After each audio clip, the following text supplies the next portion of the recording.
impact of COVID-19 situation in your industry, and how do you foresee it in the next 6 months down the line? See, let me break it down in three parts. One is on the operational side.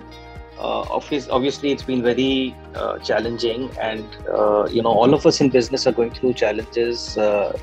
No one has prepared for, neither in our experiences before this time, nor in the classrooms we sat through and did scenario building and what if scenarios, etc.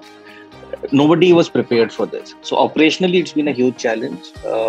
Last year, to talk about our industry and our experience as Croma, just as we had got ready for the summer season with the inventory of the summer products like ACs, refrigerators stocked up, we were asked to shut shop, which created huge losses for us.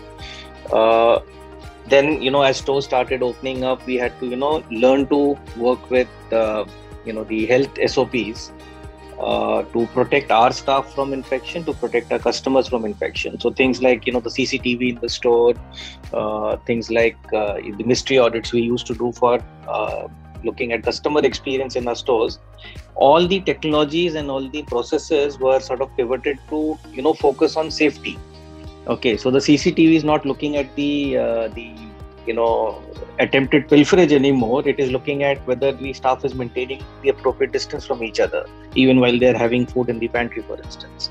In the mystery audit, you're not focusing on whether people tried to upsell a power bank to you at checkout. You're looking at whether did the cashier use sanitizer before swiping your card? Did he offer you sanitizer after you swipe your card and stuff like that? So it's a very different way of operating we had to get used to. Operationally, that is one. On the demand side, actually, the shift in COVID times has been to our advantage as electronics. Whether it is things which help you work from home, go to school from home, or even enjoy the longer time you're spending at home. All of it comes down to the categories we deal with. People want to watch movies at home, so televisions, OTT, sound systems, everything picks up in demand.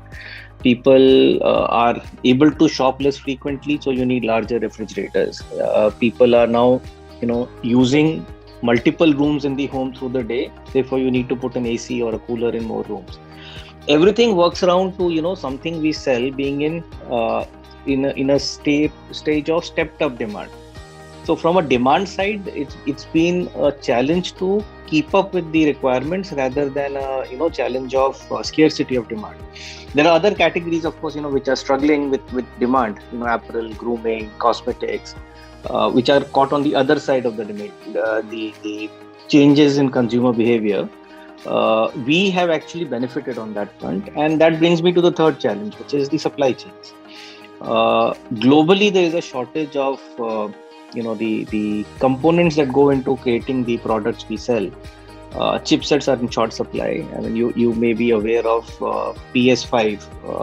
It's a fantastic product, a gaming product in desperate short supply for the last so many months. There's just not enough chipsets. Unless things change in some way, we are going to be faced with prolonged shortages of laptops, smartphones, anything that uses your chipsets, Intel or AMD, whatever the chipset might be. Chipsets are in shortage. So linked to that, another problem which has appeared on the supply chain side is this, the global repivoting away from China.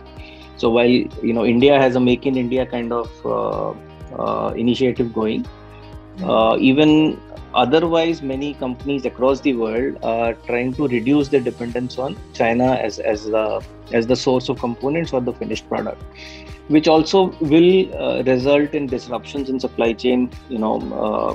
Perhaps some months of shortage, and then supplies will resume and stuff like that. So this is another kind of uncertainty that we are working with in our industry. So these are the three large buckets of change we have had to adapt to.